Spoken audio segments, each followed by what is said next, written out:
in my rose-tinted dreams, wrinkles silk on my sheets.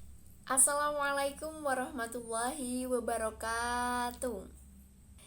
Alhamdulillah, kita panjatkan puji syukur kita kehadirat Allah Subhanahu wa taala yang telah memberikan kita kesehatan dan juga kesempatan untuk kita menuntut ilmu dan belajar bersama dalam mata pelajaran bimbingan dan konseling. Sebelum kita mulai pembelajaran pada pagi hari ini, alangkah baiknya untuk kita berdoa terlebih dahulu. Berdoa menurut kepercayaan masing-masing, berdoa dimulai. Doa selesai. Anak-anak, apakah masih ada yang ingat kita minggu lalu belajar tentang apa? Ayo, masih ingat enggak? Betul sekali, minggu lalu kita belajar tentang hidup minimalis. Sudah Ibu jelaskan mengenai hidup minimalis itu apa, kemudian faktornya apa, kemudian caranya bagaimana. Nah, sekarang kita akan belajar tentang, ada yang tahu? Betul sekali, kita akan belajar tentang mengenal dan menerima diri sendiri. Ayo, mengenal dan menerima diri sendiri itu apa sih, Bu? Nah, sebelum kita mulai pembelajaran pada pagi hari ini, alangkah baiknya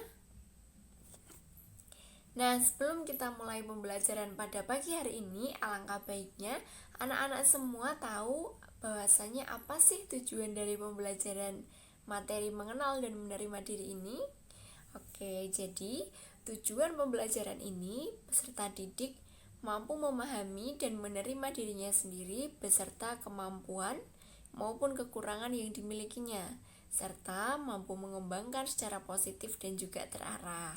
Oke, di sini dapat disimpulkan bahwasanya tujuan pembelajaran di materi ini yaitu nantinya kalian bisa memahami, kalian bisa menerima diri sendiri tentang segala yang ada dalam diri kalian, entah itu kekurangan, entah itu kelebihan, entah itu kesedihannya, entah itu faktor dari kebahagiaannya, yang kemudian nanti kita bisa mengembangkan itu secara positif dan juga terarah. Betul sekali.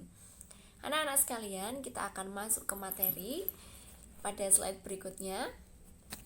Nah, kita akan belajar mengenali diri sendiri itu apa sih? Oke, mengenali diri sendiri adalah memahami segala yang ada dalam diri, baik sisi positif maupun sisi negatif, baik cara merespon atau menyikapi suatu hal yang terjadi, ataupun cara memecahkan masalahnya, atau cara berperilaku dan juga lain sebagainya.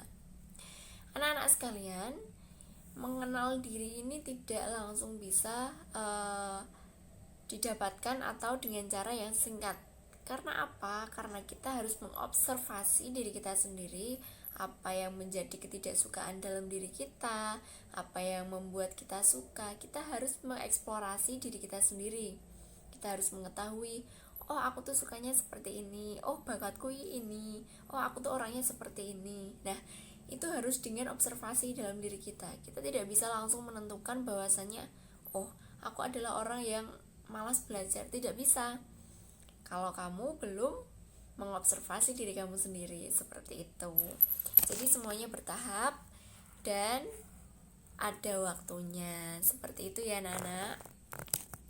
Lanjut pada slide berikutnya, yaitu tentang apa? Nah, kalau sudah mengenal diri sendiri, lalu apalagi Bu yang harus kita pelajari? Nah, setelah kita mengenal diri kita sendiri, maka ada satu tingkatan lagi yang harus kalian tahu, yaitu menerima diri sendiri. Nah, setelah kita tahu bagaimana diri kita harus menerima dengan lapang dada bagaimana keadaan dalam diri kita. Misal, kita tahu kalau kita punya kekurangan.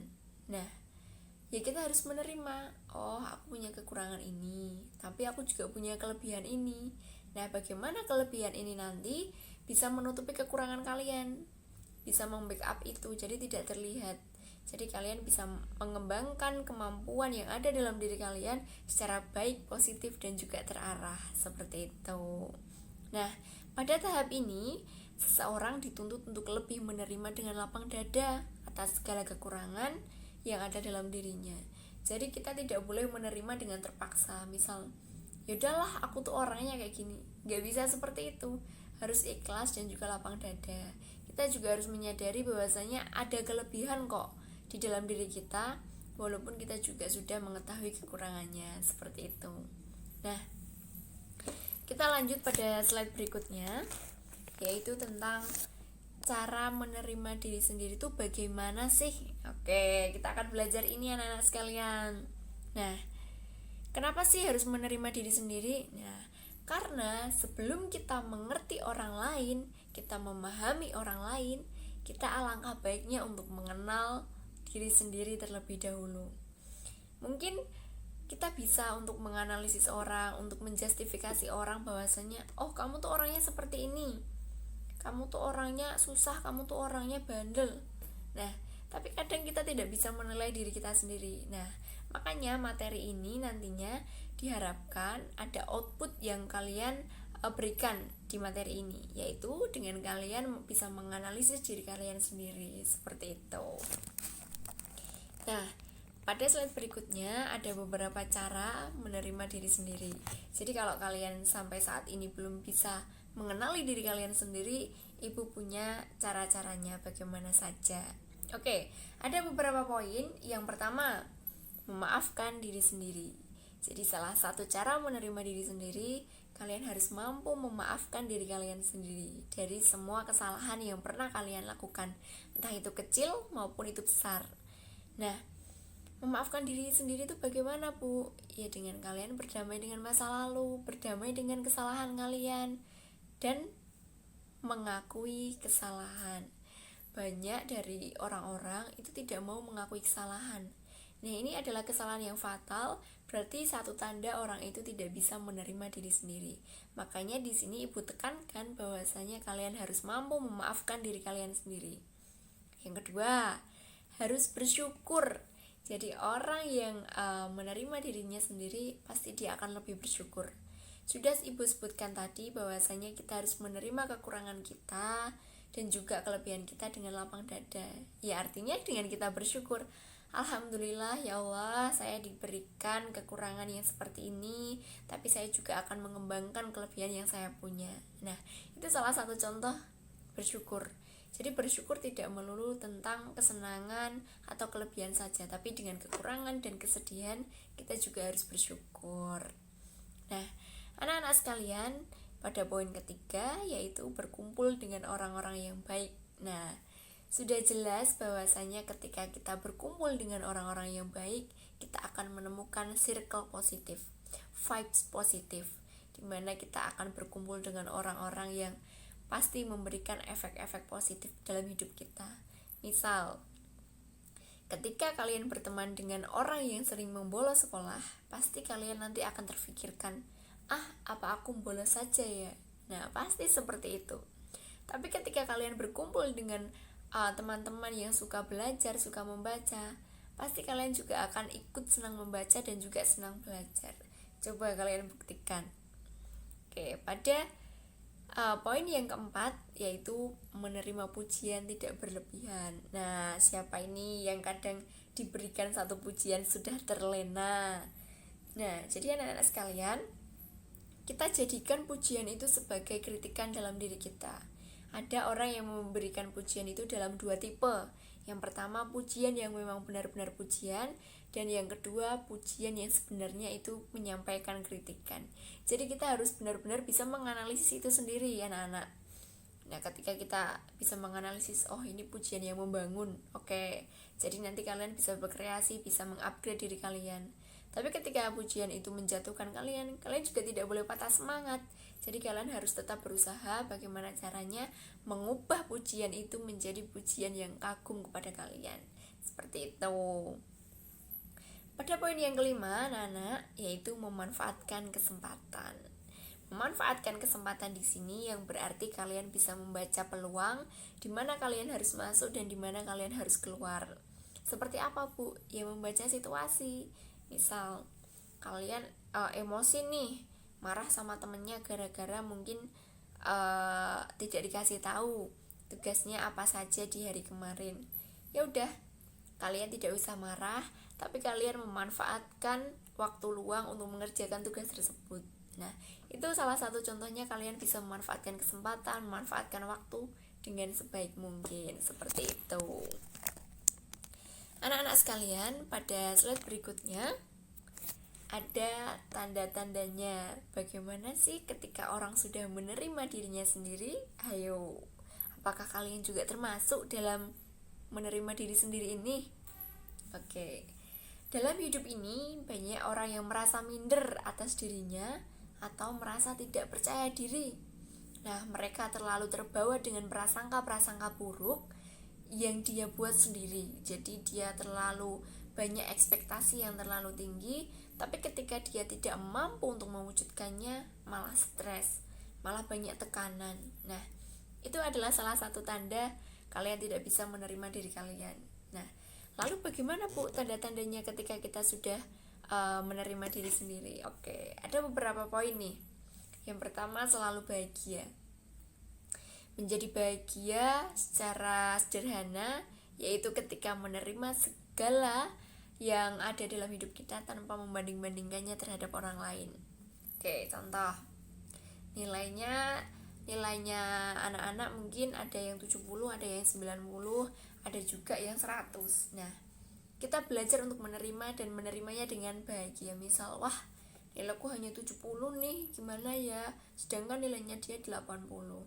Nah, ya udah, kalian terima, kalian bahagia, tapi tetap berusaha untuk meningkatkan prestasi kalian. Seperti itu. Jadi, menyikapinya dengan tidak murung, tidak marah-marah, tidak sebel, tapi dengan bahagia saja. Seperti itu. Yang kedua, anak-anak, yaitu tidak takut dengan kenyataan. Nah, jadi kamu harus tetap bisa menghadapi kenyataan-kenyataan yang terjadi, meski terkadang tidak sesuai dengan yang kamu rencanakan atau yang kamu inginkan. Nah, jadi harus menerima tadi, menerima dan tidak takut untuk mencoba dan tidak takut akan kenyataan yang ada. Nah, pada poin yang ketiga, anak-anak, yaitu percaya diri, yaitu menerima dirinya sendiri akan lebih percaya diri untuk memperlihatkan apa yang ada dalam dirinya tanpa merasa bahwa dia adalah orang yang tidak baik. Jadi kalian harus menunjukkan bahwa diri kalian ini adalah orang yang bisa berusaha, adalah orang yang bisa meningkatkan prestasi kalian dan menerima diri kalian sendiri. Itu salah satu contoh percaya diri. Saya biasa, saya akan berusaha. Nah, itu contoh percaya diri. Tapi kalau saya tidak bisa, saya nggak mau ikut pelajaran bimbingan konseling karena saya minder dan lain sebagainya, itu namanya pesimis. Jadi kalian harus optimis. Oke? Selanjutnya, anak-anak sekalian, yaitu mampu menghargai pendapat orang lain. Nah, di sini sudah harus kalian terapkan bahwasanya ketika ada teman yang berbicara, ada teman yang mengungkapkan pendapatnya, kalian harus menghargai. Walaupun pendapat yang teman kalian kemukakan itu tidak sesuai dengan pendapat kalian, kalian harus menerima pendapat dari orang lain, karena itu adalah salah satu contoh menghargai pendapat yang dikemukakan orang lain. Oke, dan yang berikutnya, mampu mengontrol emosi. Sudah Ibu jelaskan tadi bahwasanya emosi itu tidak menyelesaikan masalah tapi menambah masalah. Nah, di sini tanda menerima diri sendiri berarti kalian sudah bisa mengontrol emosi kalian dengan baik tanpa terpancing emosi-emosi yang ada.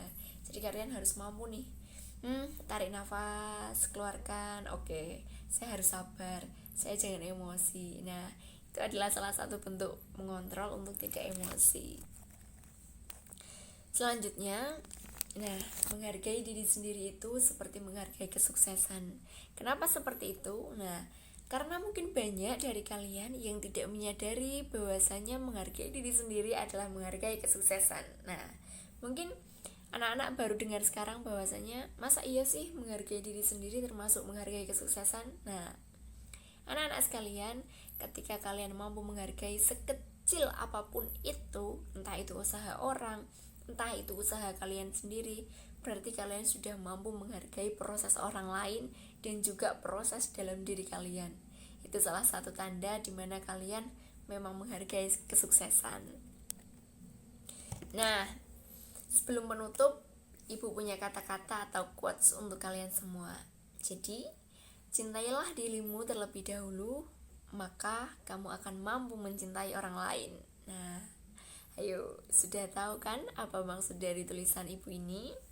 Jadi, ketika kalian sudah menerima diri kalian sendiri, kalian juga akan mampu mencintai diri kalian secara utuh dan tanpa keterpaksaan. Nah, ketika kalian sudah menerima diri sendiri dan mencintai diri sendiri, pasti kalian akan mampu lebih mencintai orang lain. Seperti itu ya anak-anak. Nah, kemudian sudah sampailah kita pada penghujung materi ini. Nah, Ibu sudah menyampaikan bahwasanya apa sih mengenal diri sendiri, apa sih tanda-tandanya, bagaimana sih caranya mengenal diri sendiri. Sudah Ibu jelaskan. Silahkan anak-anak untuk bisa mempraktekkan agar ada output dari materi yang Ibu sampaikan. Kalian mampu menerima, kalian mampu mengimplementasikan, sehingga nanti ini tidak hanya bermanfaat bagi kalian, tapi bermanfaat juga bagi Ibu. Karena apa? Karena kalian mampu mengimplementasikannya dengan baik. Seperti itu. Anak-anak sekalian, jangan pernah berhenti untuk berusaha, karena sejatinya usaha yang kalian lakukan pasti sekecil apapun itu ada hasilnya. Jadi jangan pernah berputus asa, tetap semangat dan tetap rajin juga mengerjakan tugas, buka kelas online-nya, jaga kesehatan. Nah, anak-anak sekalian, mungkin cukup itu yang bisa Ibu sampaikan pada kesempatan pagi ini, materi tentang menerima dan mengenal diri sendiri. Semoga bermanfaat bagi kalian. Mohon maaf apabila Ibu dalam menyampaikan masih banyak kekurangan. Semoga ini bermanfaat bagi kita semua. Terima kasih, sampai ketemu minggu depan. Assalamualaikum warahmatullahi wabarakatuh.